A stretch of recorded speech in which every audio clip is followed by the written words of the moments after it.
Well, hello coaches, welcome back. Coach KW here again for another 9v9 video this week. This time we're looking at attacking in the 9v9. But first, before we get that, a huge thanks to everyone who has subscribed recently. Really made a big jump after my last appeal.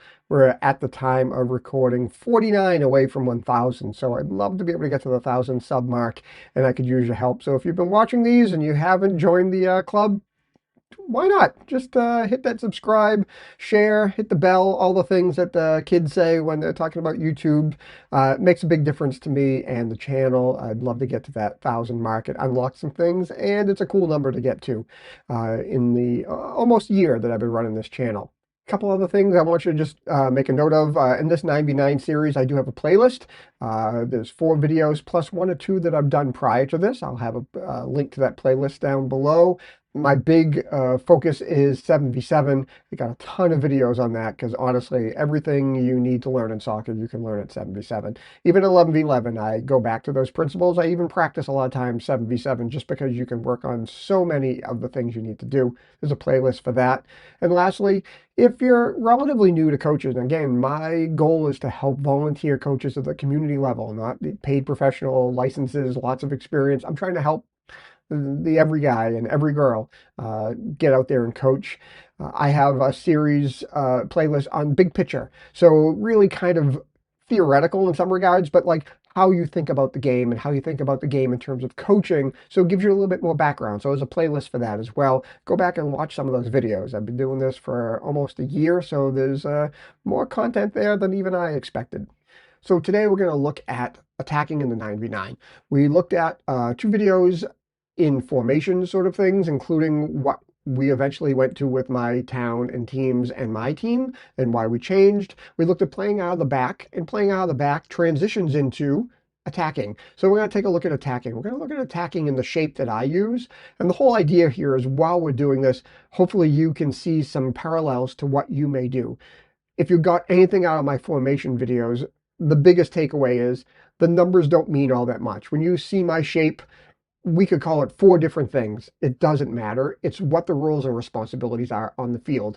And the biggest takeaway really is if you can communicate that, you have a clear idea and your kids can understand it as you're chopping and changing with kids in and out all the time with subs, and they don't have to think so much to be able to execute that game plan, then you're on your way to success. And so when we take a look at what we have, we're really going to map this out in terms of the big principles of play that are out in soccer.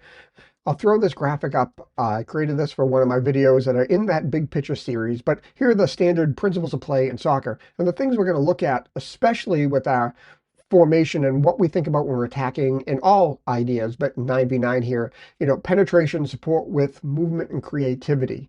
We can train a lot of these things based on the shape and the roles and responsibilities that we give our kids, so that we make sure we have multiple passing options, spacing and angles. We're spreading out, we're making the field big, we're finding space and moving the ball. All those things as part of those principles of play will apply no matter what shape you ultimately deliver to your kids on the field. But we're going to take a look at what I looked at. We're going to look at a bunch of graphics, clinical, sort of like how it would be ideal, and then we're going to watch some game video so we can see how messy it looks like with kids in their first season of 9v9, their first 9 games ever, and you can see what that looks like. So let's jump in now. We'll take a look at the graphics, and then we'll get over to some game video. Let's go.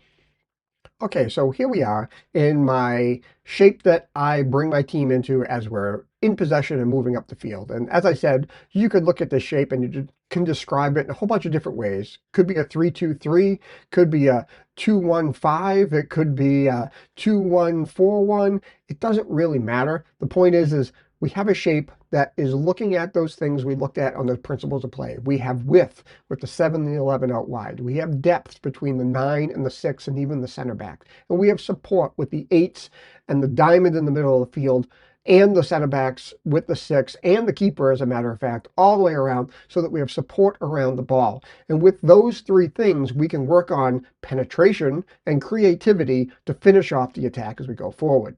One of the other videos I have in the big picture series that maybe you've missed is how to think about dividing up the field. And that's an important concept for coaches and tactical thoughts as you look at the game of soccer. And it comes into play even in youth soccer because it can help you decide what makes things effective and not effective. And so here you can see in this graphic, with this formation, I have players in all 5 of the channels. We have the 2 wide channels, the left and the right channel. We've got that center channel, and then we have those 2 all-important half spaces. Those are the spaces between those channels. And if you study the game, those half spaces become incredibly important because they points of areas of the field that force defenders to make choices. Is the wide player coming inside? Is the central player going wide, leaving space? And so with players in all those zones, and then the ability to have players moving from one zone to another and replace each other, that's part of that movement and creativity that really makes an attack effective. You can see here in the formation when the ball's on the left side, our defensive line is slid over, so we have support even behind. A lot of times my wide players will play a pass back to that central defender, that defender on their side to reset the ball when they can't go forward.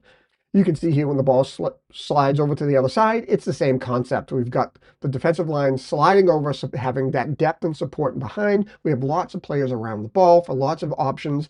And most importantly, if we lose the ball, we have lots of players to counterpress, to try and win the ball back quickly, to try and stifle any sort of counterattack coming back the other way, because we have a good shape and formation around the ball with or without it.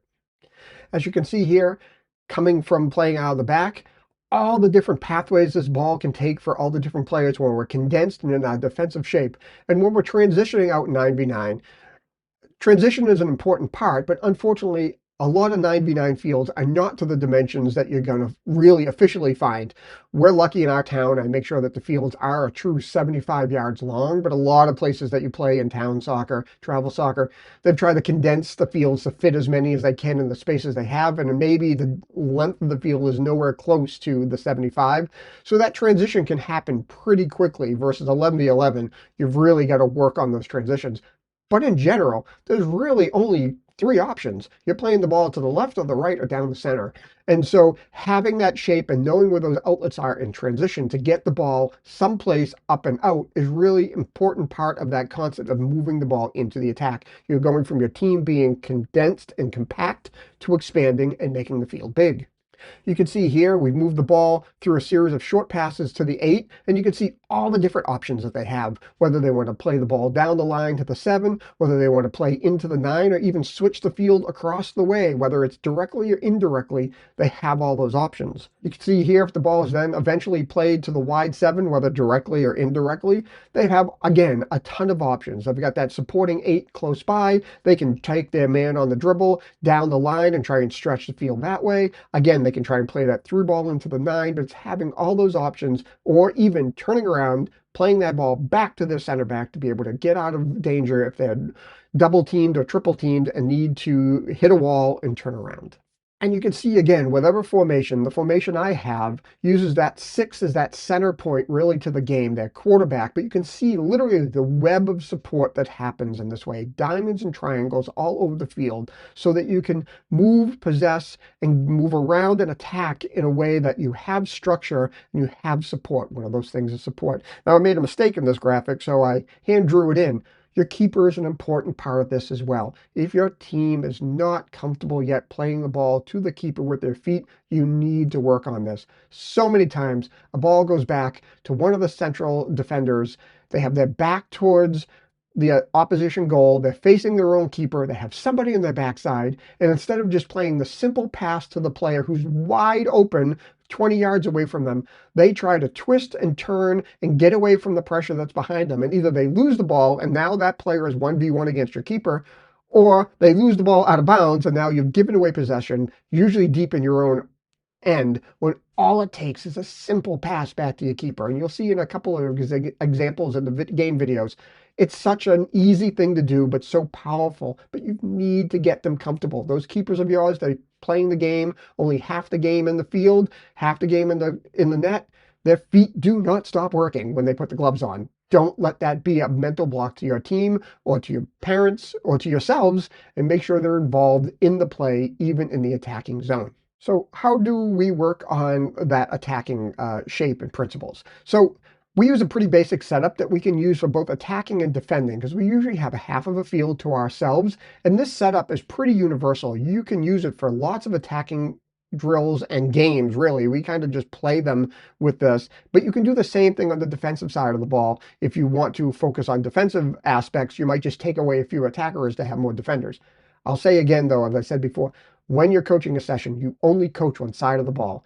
Do not fall into the trap of trying to coach the defenders and the attackers at the same time.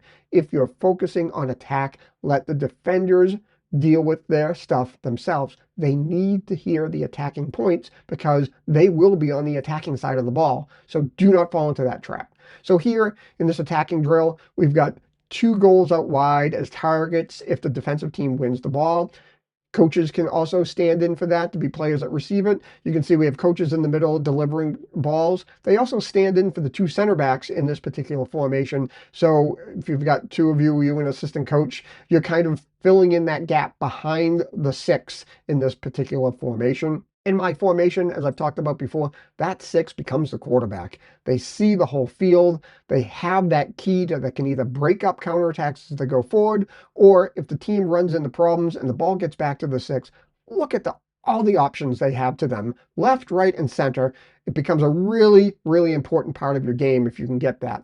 You can see we have width with the 7 and the 11. We have that depth between the 9 and the 6. And again, we have the 8 there for support. So we have all those components that are part of the attacking principles of play that deal with structure. All we need is penetration and creativity to finish this off. You can see here that we can bring in those lines for the half spaces and the channels.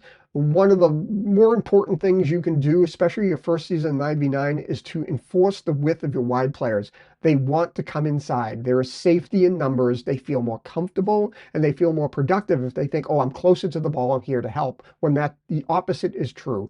They need to get outside and stay out there and maintain the width.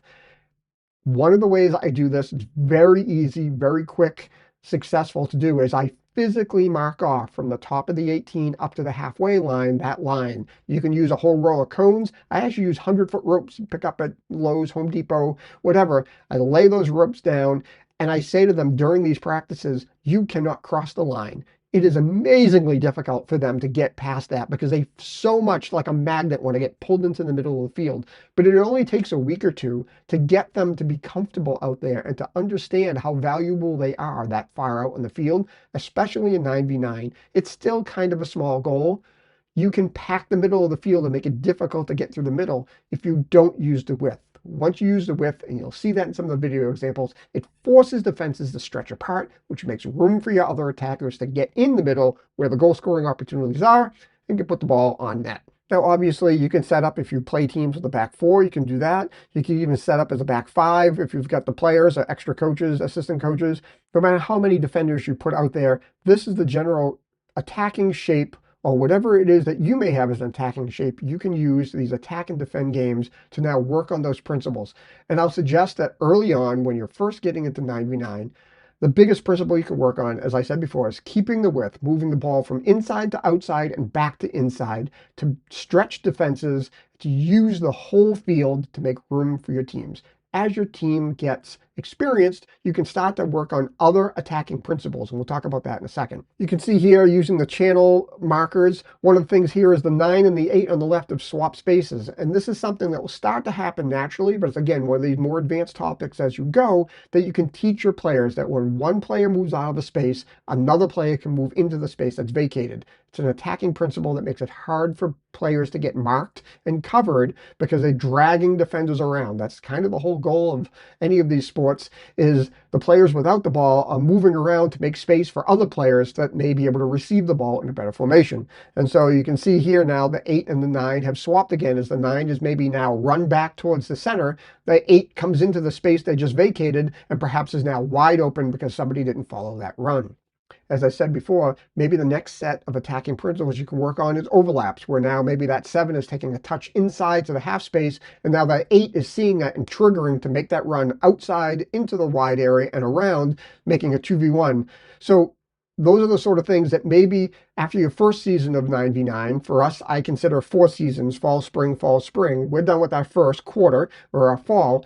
In the spring, that's probably one of the 2 attacking principles that I'm going to look at to help my players learn, is now that we've been successful with playing the ball out wide and having depth in our attacks, or width and depth, now we can start to work on some of these more more complicated attacking principles where now you're having to read and react like an overlap. One of the other areas we'll talk about is playing through balls, because that can be a difficult skill for these players to start to recognize when and where to play that ball, and for the striker or the player in front of it, the trigger to go after. So that might be the next two things in my list that I may work on. Lastly, because we're trying to work on playing the ball out wide using the width, the corresponding piece of that is teaching the players in the middle what runs to make in the box. And this is a really important concept because you want to make sure that players are not running into each other's spaces and at the same time making spaces for each other. So a lot of times, commonly, you'll have the striker move to the near post, as you can see here. And when they do that, they drag defenders with them, which may make space for that opposite 8 to be coming in to the penalty spot. We have the other 8 nearest to the ball on the strong side who's staying high for that pullback. And then you have that wide winger coming in at the back post, maybe looking for a back post tap in. You can see here just the opposite picture. The ball's on the right. We have those runs that are defined. However you want to define them, that's one of the things early on you can work on at 9v9 if you're using that width, is now getting that play so when you play that cross into the box, it's not just a blindly kicking the ball into the box, but that those players on the outside have a rough idea where they might find a teammate, whether they can look up over their shoulder or not, and try and get that ball in and be successful in trying to find somebody open. Again, as we said, it's those player movements dragging defenses around, making sure that now players are coming into spaces that other players just vacated so they're not all in the same place at the same time. Okay, now for some fun stuff. Let's take a look at some of these game clips so we can see what it looks like in real life. So this particular play is going to show a demonstration of how we're using the width along with support in the middle of the field. So we're going to play that ball out wide to my 7, who's going to take a touch. For some reason, he turns around when he has plenty of clean grass in front of him, and now he's going to cross the ball across and a back post finish. We're going to bring this back in a second. We're going to take a look at this because what's interesting is where the goal scorer comes from, okay? So we're getting ourselves set up. We're breaking out. You can see the back 3 as we're pushing up. You see that player pushing out wide is now one of my 8s, has got their foot on the ball just behind the referee. There's my 7. He's a little bit narrow, hasn't got out there, but the ultimate goal scorer is that player way out on the left, my 11, way out there. Eventually, he's the one that's going to come all the way in from the backside. So from one side of the field to the other, the way this goal is scored. So as we roll this forward, going to play out here, my wide touch. I don't know why he turns around, but when he does, he brings 2 defenders to him. Then he gets down and around, and then we play that ball across. That wide 11, simple tap in for an easy goal at the back post. Let's take a look at another one. All right, in this example, we'll start with the corner kick, okay, here. So what we're going to see, we got the corner kick player there, and we've got one of the 8s have come over to support. But now take a look in the middle of the field. Here's our 2 center backs, our 6, and even our keeper, all up. We made a nice diamond, and that 6 is going to become important in this goal. This is an example of both width and support, because you're going to see ball retrieval happen twice, where we outnumber the other team, and then with support, we're able to get the ball from one player to another player for an easy pass into the back of the net. So here we've had one retrieval by the 6. The ball goes out wide. We've got 2v2, and now the 3rd player is coming over. The 8's coming over to support the wide player. He helps take off the ball. Now, as he plays it into the striker knows he doesn't have a shot. He turns it actually to the 11 on the far side of the field. So we've gone from literally the 7 to the 11 again, the width of that play to score that goal.